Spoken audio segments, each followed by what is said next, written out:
시니어들이 꼭 알아야 할 돈 관리 비밀. 여러분, 솔직히 이런 걱정 안 해보신 분 없으실 겁니다. 내가 지금 받는 연금으로 앞으로 20년, 30년을 살아갈 수 있을까? 자식한테 손 벌리지 않고 내 힘으로 내 노후를 지켜낼 수 있을까? 저도 마찬가지였어요. 올해 72인데 연금이 들어오고 나서 처음엔 안심했지만 막상 계산기를 두드려 보니 사는 게 빠듯하더라고요. 병원비, 약값, 전기세, 가스비, 손주들 용돈까지 주다 보면 통장은 금세 얇아집니다.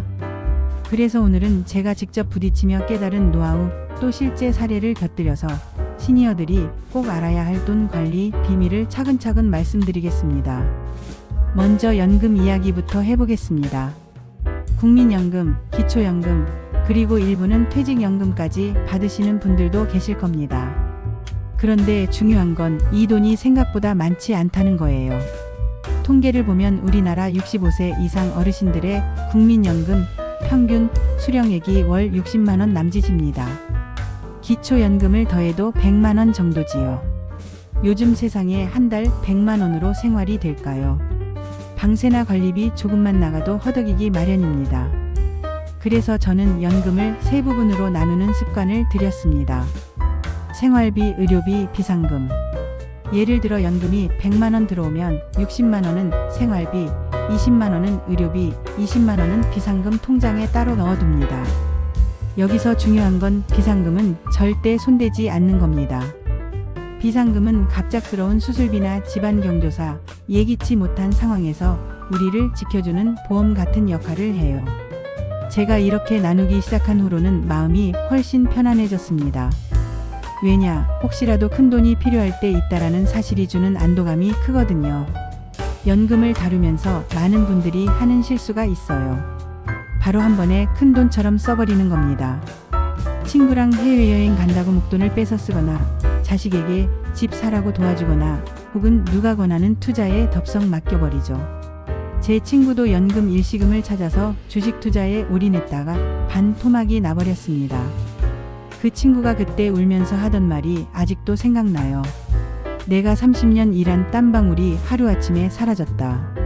정말 가슴 아픈 일이지요. 그러니 연금은 절대 목돈처럼 다루지 마시고 매달 고정적으로 들어오는 생활비의 일부로 보셔야 합니다. 연금은 우리 노후를 받쳐주는 기둥 같은 겁니다. 집을 지탱하는 기둥을 함부로 뽑아내면 집이 무너지듯 연금을 잘못 다루면 노후 생활 자체가 흔들려요. 자, 이제 노후 자금 관리로 넘어가 보겠습니다. 우리 세대는 은행이 가장 안전하다 이렇게 배워왔습니다. 저도 평생 은행 통장 하나만 믿고 살았지요. 그런데 요즘 금리가 너무 낮습니다. 은행에 넣어둬도 이자가 거의 안 붙어요. 그렇다고 요즘 젊은이들이 하는 주식이나 코인 같은데 손댔다간 그건 불장난입니다. 그래서 제가 권해드리고 싶은 건 안정성이 보장된 상품입니다. 예금, 적금, 그리고 정부 보증이 붙은 금융상품. 예컨대 농협, 신협, 새마을금고 같은 곳도 안전한 상품들이 많습니다. 원금이 보장되는 상품을 찾으셔야 해요. 또 한 가지, 앞으로 얼마나 살지 모르니까 대략적인 계산을 해두는 게 좋습니다. 요즘 100세 시대라고 하죠. 그러면 지금 70세라 해도 30년은 더 산다고 가정해야 합니다. 지금 내 생활비가 한 달에 150만원이면 1년에 1800만원, 30년이면 5억 4천만원이 필요합니다. 물론 이 계산이 꼭 맞다는 건 아니지만 이렇게라도 감을 잡아두면 허투루 돈을 쓰지 않게 됩니다. 그렇다고 무조건 아끼기만 하면 재미없는 인생이 되겠죠. 돈은 필요할 땐 써야 합니다. 대신 불필요한 낭비를 줄이는 게 핵심이에요. 제가 해본 전략 습관 몇 가지를 알려드릴게요. 우선 전기세. TV를 하루 종일 켜놓는 게 습관이었는데 라디오처럼 소리만 들을 수 있도록 설정을 바꾸고 꼭 필요한 시간에만 켜놨습니다. 전기세가 1년에 10만원 이상 줄더라고요. 또 장을 볼 때는 꼭 메모지를 들고 갑니다. 마트에 가면 이것저것 사고 싶은 게 많잖아요. 그런데 적어간 것만 사는 습관을 들이니 충동 구매가 줄었습니다. 마지막으로 쿠폰과 할인 활용입니다.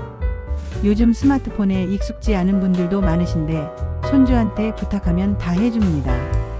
앱 깔아서 쿠폰 받는 것만으로도 생활비가 크게 줄어요.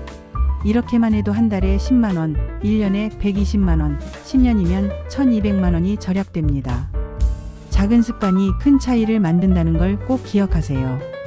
이제 아주 중요한 이야기를 해봅시다. 바로 사기예요. 솔직히 우리가 가장 당하기 쉬운 게 이겁니다. 보이스피싱, 건강식품 사기, 투자 사기. 왜냐, 우리 세대는 사람 말을 믿는 세대거든요. 어르신 이번 기회 놓치시면 큰일 납니다. 이렇게 말하면 순간 마음이 흔들립니다. 저도 한때는 건강식품 사기에 속을 뻔했어요.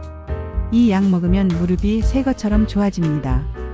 그 말에 혹했는데 다행히 손주가 막아줘서 돈을 안 썼습니다. 나중에 보니 효과도 없고 오히려 몸을 해친다는 거예요. 제 친구는 은행 직원을 사칭한 전화에 속아 큰 돈을 송금해버렸습니다.